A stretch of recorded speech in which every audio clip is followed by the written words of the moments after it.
Pernah dengar pepatah di balik lelaki hebat selalu ada perempuan tangguh? Nah, pepatah itu sepertinya sedang terbukti dalam kisah panas yang lagi viral perseteruan antara Yai Mim dan Sahara. Siapa sangka sosok yang awalnya dianggap hanya pendamping diam justru muncul sebagai pemain kunci yang diam-diam mengguncang arah cerita. Dan dialah Roshida Vigneswari, istri Yai Mim, yang dengan kesabarannya berhasil membuat Sahara kelihatan kecele. Belakangan ini halaman rumah Yai Mim dipenuhi suara tinggi dan tatapan panas. Kamera ponsel saling menyorot, orang-orang berdebat tanpa jeda dan emosi tumpah di depan umum. Tapi ada satu sosok yang tidak ikut larut. Ia tidak teriak, tidak membalas makian. Justru dengan diamnya, ia membuat banyak orang menoleh. Ya, Roshida berdiri di sisi suaminya menggenggam ponsel, merekam setiap detik peristiwa. Sekilas kelihatan sederhana hanya seorang istri yang mendampingi suami. Tapi siapa sangka rekaman itu kemudian jadi senjata yang mampu mengubah arah opini publik. Awalnya, semua cuma soal sengketa lahan parkir antara Yai Mim dan Sahara, pemilik rental mobil. Konflik tetangga yang mestinya bisa diselesaikan secara kekeluargaan. Tapi begitu video perdebatan itu masuk ke media sosial, ceritanya langsung meledak. Dalam hitungan hari, ribuan orang membicarakannya. Sahara bahkan sempat dapat banyak simpati karena video pertamanya lebih dulu viral. Namun, perlahan keadaan berbalik. Kenapa?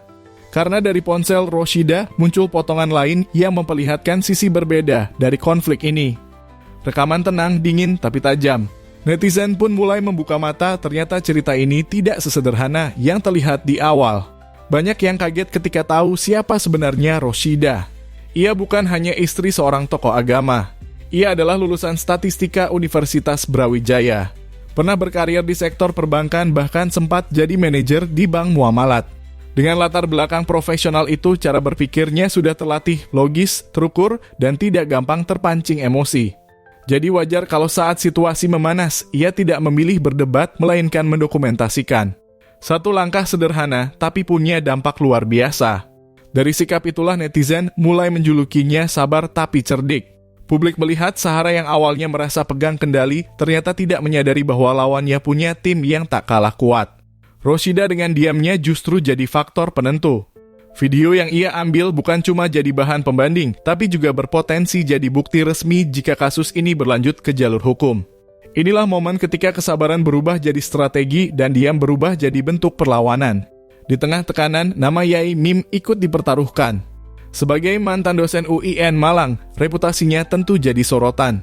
Tapi publik justru melihat hal lain, bagaimana istrinya berdiri teguh tanpa banyak kata, tapi penuh makna. Banyak yang bilang, diam itu emas. Dalam kasus ini, diam Roshida lebih dari sekadar emasia, jadi fondasi yang mengubah arah narasi. Sampai hari ini, kasus Yai Mim dan Sahara masih terus bergulir. Perdebatan hukum dan opini belum menemukan titik akhir.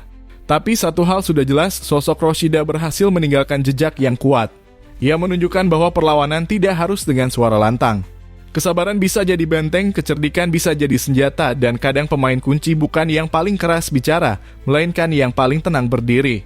Dari kisah ini kita belajar bahwa dalam hidup seringkali yang paling tenang justru yang paling menentukan. Dan untuk Sahara, sepertinya ia tidak pernah menyangka bahwa lawan terberatnya bukan hanya Yai Mim, tapi juga sosok sabar dan cerdik yang berdiri di sampingnya. Itu aku sering lihat tuh muncul di FYP tuh video. Nah, Ibu Ines ya, Ibu Ines juga videoin. Saya videoin. Tapi Ibu nggak posting ya? Saya nggak posting. Cuma videoin doang. Iya, ya? cuma videoin aja. Saya sebenarnya malu ya. Aduh, ribut-ribut sama tetangga itu kan malu. Ya nggak elegan gitu bang. Betul. Gitu. Jadi saya nggak posting. Tapi kok terus muncul video loh. Saya pertama masih menahan diri.